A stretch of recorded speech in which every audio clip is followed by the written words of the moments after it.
Hey guys, I'm the MMA Breakdown, and today we're doing predictions for UFC Fight Night 100, Bader versus Nogueira 2. Follow me on Twitter at MMA Breakdown, link in the description. At this point, I have also filmed my predictions for Tough Latin America 3 finale, UFC 205, UFC Fight Night 99, Hall versus Mousasi 2. None of them have taken place yet, so there's still time to check out those prediction videos, and they will all be linked in the description. I already said in my last video that I'm not looking forward to either this event or the one taking place on the same day right before it, the Hall versus Mousasi Fight Night. I don't like the doubleheader thing. This card is better than Hall versus Mousasi 2. There's some serious, fun, good matchups on this card, but it just feels like filler. The main event feels kind of meaningless. Yeah, just not a big fan of these two events taking place on the same day, or even if these were just standalone events, I wouldn't care for them much. Anyways, but so let's start with the first fight of light heavyweight, Francimar Barroso versus Darren Stewart. Stewart's a newcomer. I don't know him, haven't seen tape on him. Not going to make a pick in this video, but Francimar Barroso, even though he had some terrible performances early on in his UFC career, like against Ednaldo Oliveira, which he won. It was his first fight, but it was just one of the worst fights I ever remember watching, and also a loss to who was the guy, Hans Stringer. A really bad loss there. Even though he had those terrible performances, he has gotten better. He's becoming a precise, technical striker. He's long. And he has good timing on his takedowns, which he showed against Elvis Mutapcic. It wasn't enough to get him past Nikita Krylov, but I do acknowledge that he's improving. All right, at bantamweight, Pedro Munhoz versus Justin Scoggins. This is a fun fight, but I got to take Scoggins because Munhoz, I think, is a fighter who wins by the finish. And is not really doesn't have the game built to win decisions. Jimmy Rivera outboxed him for 3 rounds, and his other wins besides that, I think, have been all by finish in the UFC. And he's good at jumping on submissions. He can be a dangerous striker against guys that he has an athletic advantage over and who he's just a better striker than. But Justin Scoggins is coming off of the best performance of his UFC career against Ray Borg, definitely the most dominant, where he outstruck him on the feet very clearly. Borg was never able to touch him or have any success in that fight, and then hit takedowns on him and just dominated him positionally on the ground. So Scoggins, while he can be low volume at times too, and kind of sits back in fights like the Josh Sampo fight, I thought he should have been able to get a lot more done. While he has a lack of urgency at times, I think Scoggins has the style that's much more well suited to win decisions, and I like him to out wrestle Munhoz. I think he's technically a better striker, has an unorthodox movement. So yeah, I like Scoggins. I think Munhoz, I think his best chance of winning would be to catch Scoggins in a submission off of a takedown attempt or off of a scramble. Kind of Munhoz is good at that, jumping on guillotines. That's how he finished Gerard Sanders, Russell Doan in his last fight. And Scoggins, left his neck out there one too many times against John Moraga in a fight he was controlling and got submitted. So that's something I think Scoggins will have to look out for. But other than that, I like him to out wrestle him and outstrike him for a decision. All right, at heavyweight, Luis Henrique versus Christian Colombo. Two kind of low-level heavyweights. I'm going to take Henrique because he seems like a knockout striker, whereas Colombo is not, at least judging by his lone UFC performance against Georges Danho, where I did think, I'm not going to say he looked good. The level of competition was really low, and he still got hit with some bombs in that fight, but was really locking up that front headlock and landing knees to the head.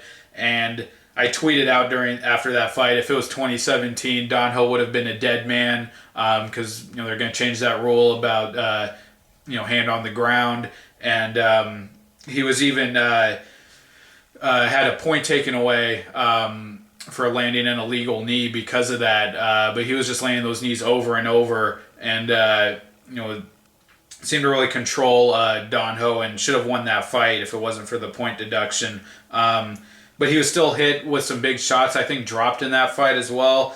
So I'm gonna take Luis Enrique. I think he gets the knockout. But two low-level heavyweights, who really knows what could happen. And Henrique was knocked out by Francis Ngannou, I think, in the first round in their fight, and then knocked out Dmitry Smolyakov in his last fight. But yeah, I'll take Henrique by knockout. At bantamweight, Johnny Eduardo versus Manny Gamburyan. This just feels like a really random matchup. Johnny Eduardo has been really inactive. Hasn't fought since that loss to Aljamain Sterling. I think it was a year and a half ago. And got submitted very easily. I think by standing guillotine. Eduardo had that really nice knockout win over Eddie Wineland, but other than that, his UFC career has just been forgettable. It really hasn't done anything too significant.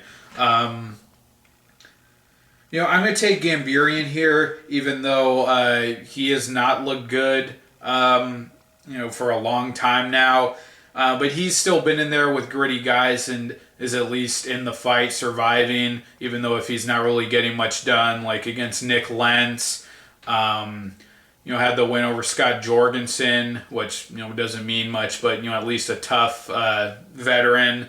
And had that win over Cody Gibson, was looking terrible in the fight, but, was able to lock up the guillotine eventually. And we know Eduardo, lost by guillotine against Sterling.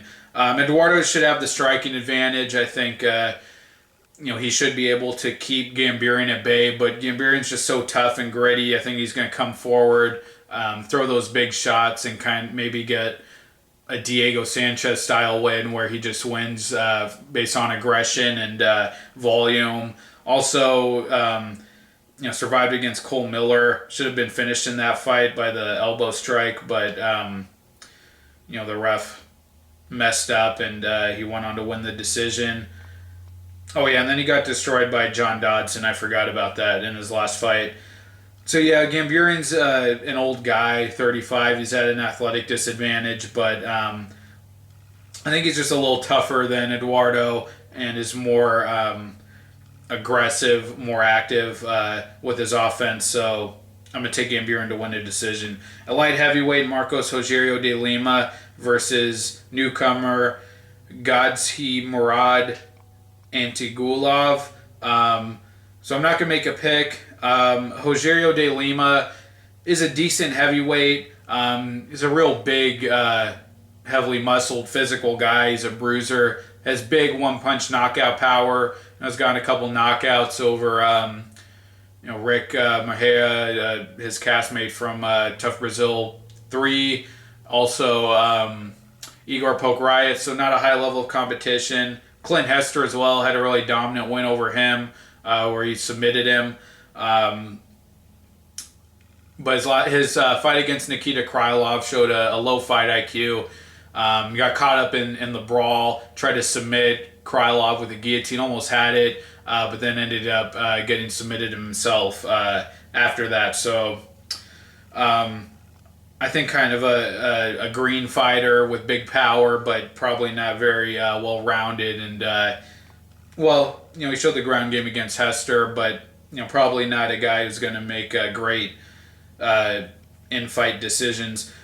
At flyweight, Mateus Nicolau versus Ulka Sasaki. I have to go with Nicolau, coming off of an upset win over John Moraga, where he just really found his rhythm on the feet, and Moraga was never able to find an answer. And before that, had a nice submission win over Bruno Correa from the same season of Tough Brazil 4. Yeah, Nicolau just looks like an athletic, aggressive fighter with a crafty boxing game. Was going to the body against Korea, I believe, hit him with some good body shots. No slouch on the ground, which is where Sasaki is. That's really the only area where he fights well. He's a submission specialist, so I don't think he's going to be a slouch on the ground. Might even have the submission advantage over Sasaki. Sasaki is just too one-dimensional. He's an okay wrestler, not great, but we've seen against the better strikers like Taylor Lapalus, he just gets worked over on the feet. Was able to get guys against the fence, did that against Willie Gates and drag him down to get the submission. I don't expect that to happen to Nicolau, though. And then on the feet, I really think Nicolau will have a big advantage. So I'm taking Nicolau. Sasaki is a big flyweight, though. Might have a bit of a size advantage. But again, on the ground, Nicolau's not a slouch. Coming off of a great win over John Moraga. So I have to take Nicolau. And I'm going to take him by TKO. I'm going to say second or third round. All right, at middleweight, Cesar Ferreira versus Jack Hermansson. Hermansson's coming off of his debut win over Scott Askham, and it was a nice performance. He has a kind of an unorthodox style, kind of a little McGregor-esque. Not that he's McGregor, but a lot of unorthodox, weird movement, low output. Outside striking style for Hermansson. I don't think that he's really outmatched here or that he can't get the win, but Ferreira's struggle has just been his chin, and it's been guys with power. Sam Alvey knocked him out. Several other knockouts. Who else knocked him out? I'm sorry, I have to refresh my memory. I know there were like 3 or 4 knockouts. Jorge Masvidal knocked him out.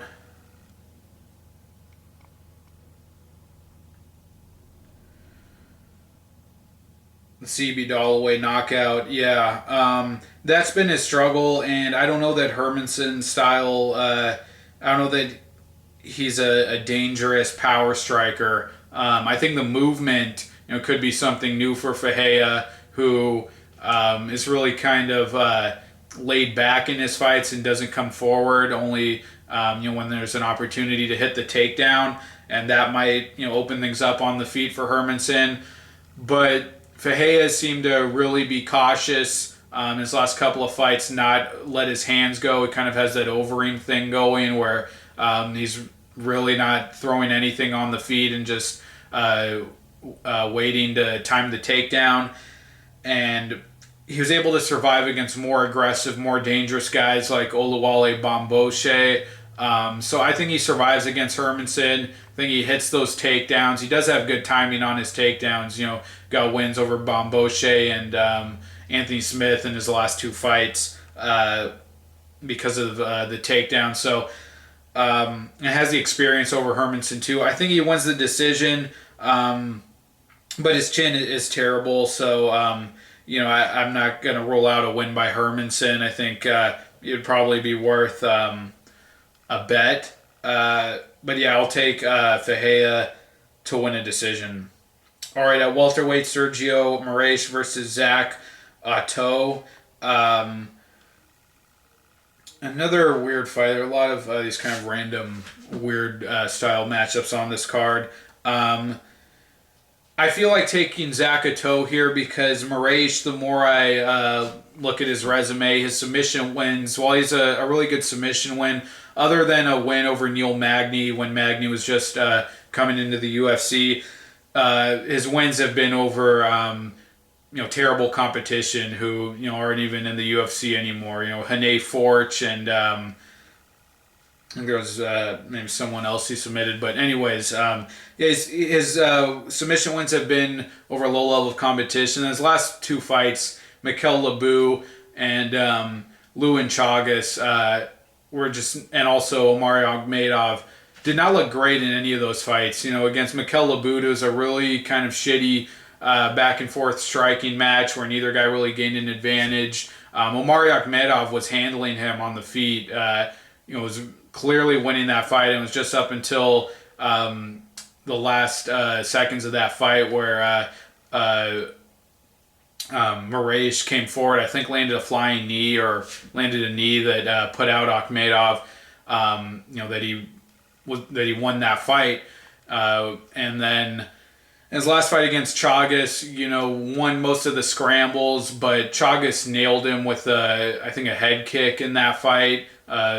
Put him down and really tested him on the feet and on the ground. Also had got on top of him in some instances. So I'm not high on Moraes. And Ottow, I don't know if he's that much better than the guys that Moraes has been fighting recently, but I think from his fight against Berkman, who even in this late stage of his career is still a veteran and still a decent win in the UFC. I would say that Ottow is probably at least the level of competition that Moraes has been fighting, and Moraes has seemed to be able to implement his jiu-jitsu less and less over his fights. So I think Ottow keeps it on the feet, and against Berkman didn't do anything noteworthy. He was just able to kickbox with him, keep it on the feet. Didn't get caught up in a brawl. Remain composed, and I think seeing guys like Akhmedov nearly outpoint Moraes for a decision, I think Ottow is going to be able to do it. So I'm taking Ottow for the decision. At welterweight, Warlley Alves versus Kamaru Usman. I think this is pretty much Usman's fight. Warlley Alves was a really hot prospect coming off of Tough Brazil. He's really athletic. Jumps on guillotines, and he has wrestling. He's a really athletic striker. But Barberena just with grit and durability outlasted him, had better cardio down the stretch than him, and was just able to chip away, wade through Alves's strikes and just pot shot him to get the win. And if a guy was able to do that, just with gritty striking, a high-level wrestler like Usman, I think is going to have a lot more success against Alves. So I'm going to take Alves. Usman's striking is still not great. He uses it pretty well, I think, to close the distance. But he was still hit with some shots by Leon Edwards in that fight, and also by Hayder Hassan.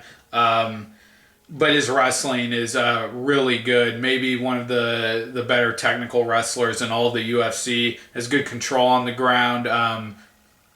Doesn't seem to have much submission offense. And guys are still able to get back up to their feet, like Alexander Yakovlev.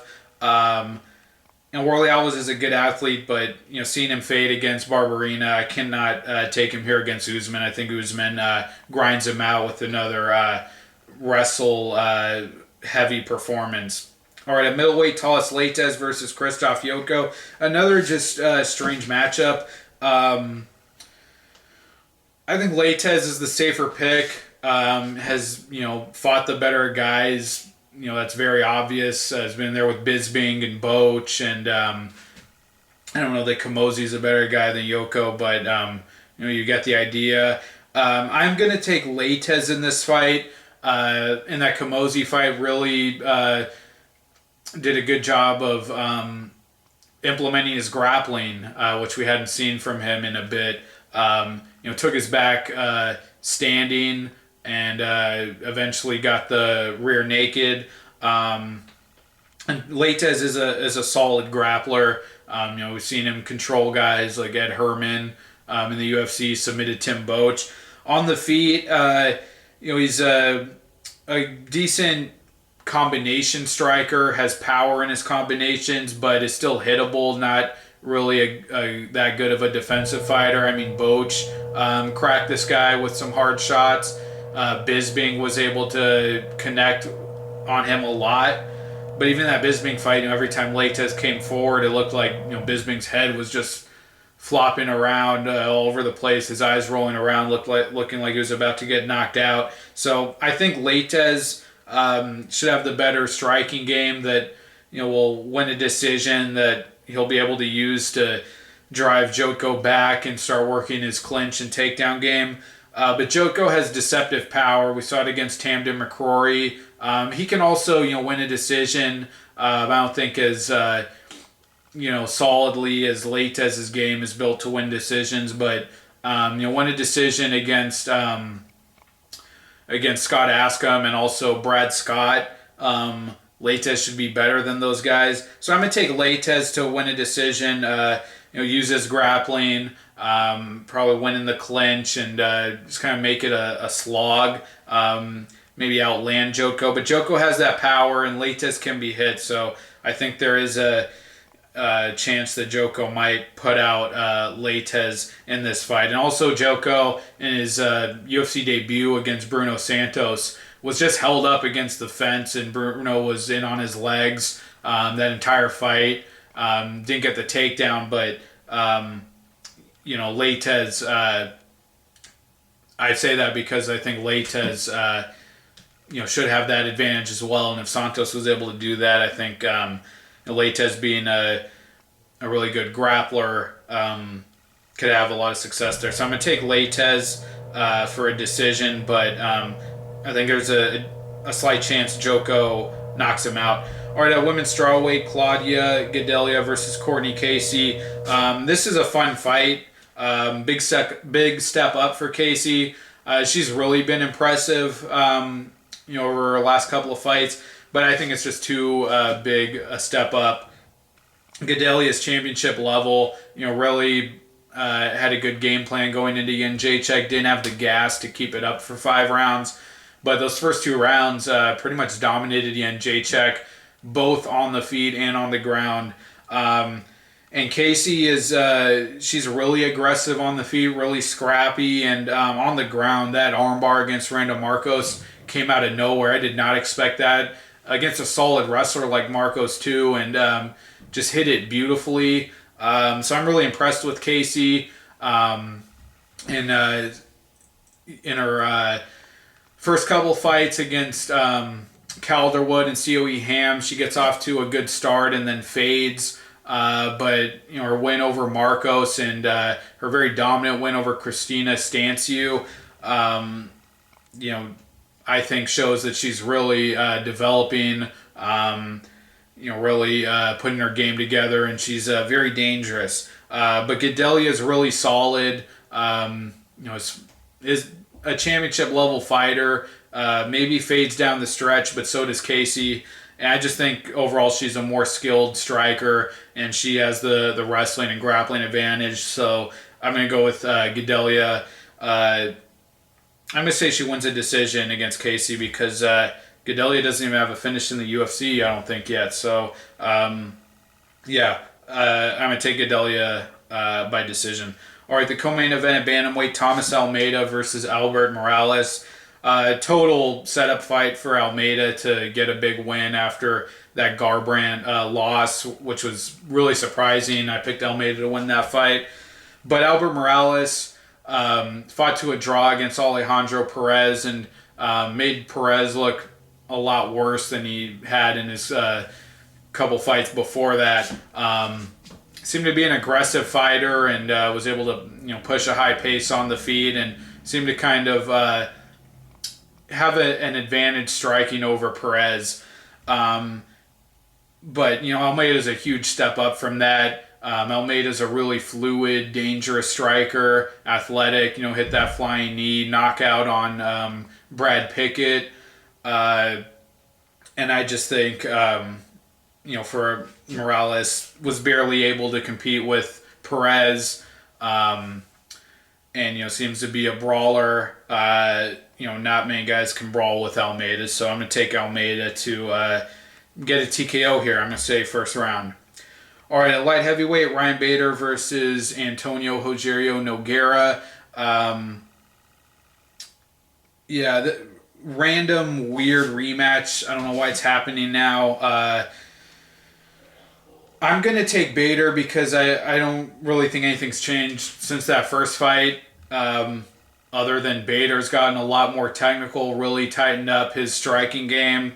And in that first fight, Bader was basically able to, on the feet, I don't remember the fight all that well. I haven't rewatched it, but, from memory, on the feet, neither guy really had an advantage, but, Bader was able to hit those takedowns every now and then, and it was just kind of an uneventful fight overall. Now that Bader's a lot more technical, and Nogueira's really up there in age now, Bader should be a lot more athletic, and Nogueira should be more immobile.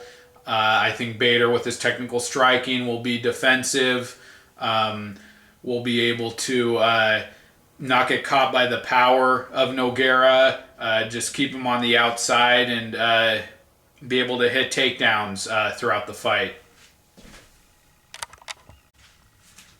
Bader's still a guy who, struggles with power. I thought that Ilir Latifi, was able to blitz him, close the distance, hit him with hard shots, and, the Glover Teixeira, Machida knockouts. Bader's still a guy who can be put out with guys with power. And Lil Nog showed that he still had that against Cummins, but that was against Cummins, a wrestler who hasn't really developed a good striking game for MMA. I don't think that he's going to have that advantage over Bader. So the athletic disparity I think will just be a lot bigger now than it was in their first fight, and Bader's only gotten a lot more technical since then. And I expect him to just chip away at Nogueira from outside, be a lot more mobile, maybe hit some takedowns. And Nogueira, other than that Pat Cummins fight, has just been pretty bad on the feet. I mean, Anthony Johnson destroyed him. That Rashad Evans fight was horrible. Neither guy really did anything. And even on the ground, Nogueira, his submissions have not really been a thing of note in the UFC. Davis was able to out-wrestle him. So I like Bader here to win a decision. 5 rounds makes this kind of a weird fight.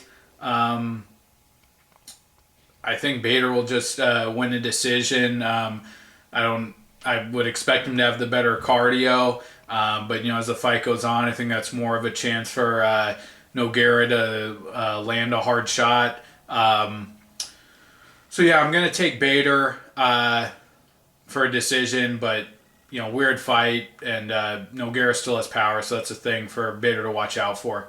All right, guys, those are it for my predictions. That's it for my predictions for UFC Fight Night 100. Thank you for watching. Again, follow me on Twitter at MMA Breakdown 0, link in the description, and check out my predictions for Tough Latin America 3 finale, UFC 205, and Fight Night 99, Hall versus Musashi 2, all linked in the description. Thanks, guys. Take care, and I will see you for the next event, which I believe is Jacare versus Rockhold 2, I think. Yes, it is. All right, guys. See you then. Take care. Bye.